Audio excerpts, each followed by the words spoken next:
Good morning, I hope you're well. This is Scott Gooding for Custodian of Health. This is one of the open clinic sessions where I try and answer questions from those of you who have messaged me, and I really appreciate everyone that has sent me a direct message. If you feel more comfortable sending an anonymous message, that's absolutely fine. You can direct message me on Scott Gooding Project on both Instagram and Facebook. Email me at scott@scottgoodingproject.com. However you want to do it, stop me in the street. Text me if you have my number. But this is a really good question that's come in, and it's considering going vegetarian for environmental reasons. What do I think? Well, what do I think? I guess shouldn't really matter, because everyone's entitled to their own ethos and philosophy and values around what foods are on their plate. That's the beautiful thing of living in the country that we do. But I also believe that it's really important to have a level playing field. And so put all the cards on the table. And so at that point, you can have a qualitative, objective discussion on the pros and cons of eating certain foods. So this lady is specifically considering going vegetarian for environmental reasons. There's a consequence for the environment, or there's a potential consequence for the environment, whether you're eating plant or animal. It's actually which food system we're subscribing to, which is the all-important thing. So dissolve the notion that it's meat versus non-meat, because it's not. It's actually the food system that sits behind either of those foods, and whether that's contributing to environmental damage or ecological ill health, or human health for that matter, or animal welfare. So that it's a complex situation, it's a complex discussion, but I love that you're interested in it.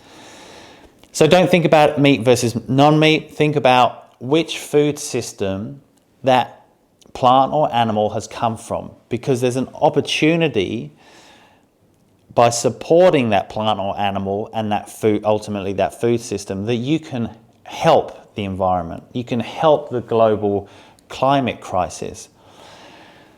So if you're choosing meat from a regeneratively farm or producer, that farmer is following a certain set of principles that help the soil become a rich carbon sink.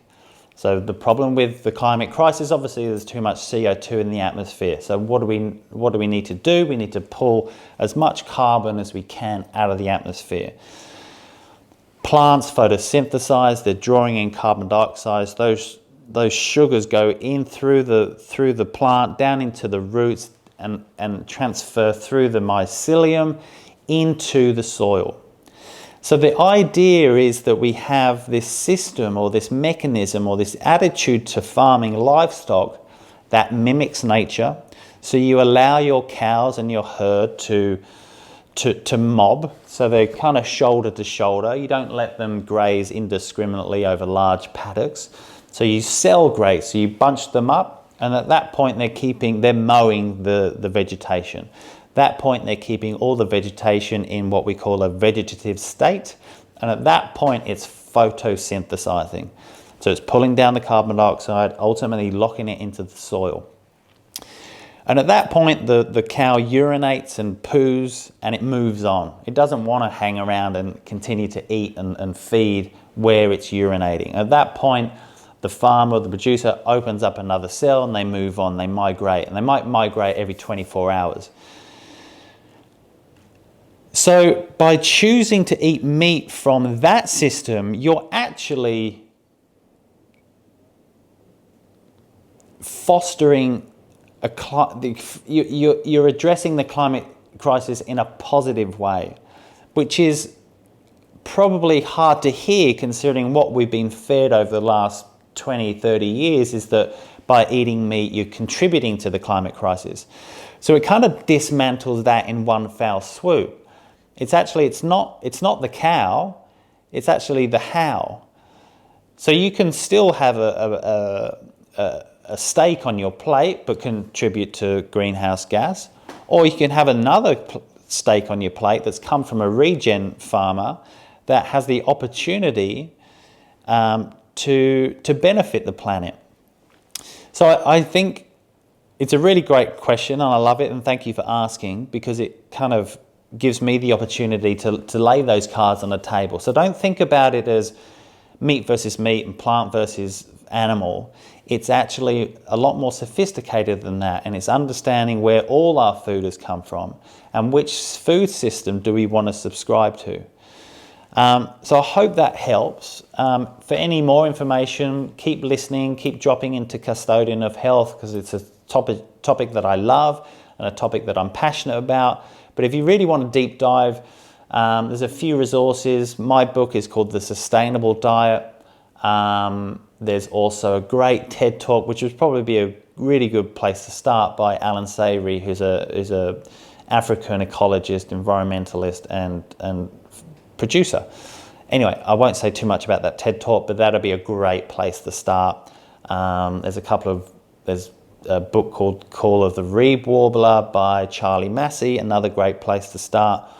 But yeah, just don't think about it as meat versus non-meat, because there's plenty of cost of the environment from eating plant from a certain methodology of farming. So it doesn't absolve you from environmental cost just by eating plants. It can, if you choose it from a certain food system, but if you're getting all your plants from intensively farmed systems, then you're actually contributing to ecological ill health, environmental damage, a truckload of death of sentient beings, because hedgerows are being demolished, deforestation is happening, monocrop is happening, pesticide is happening, baiting is happening, poisoning of rats and rodents is happening. Obviously harvesting, combine harvesters are digging up ground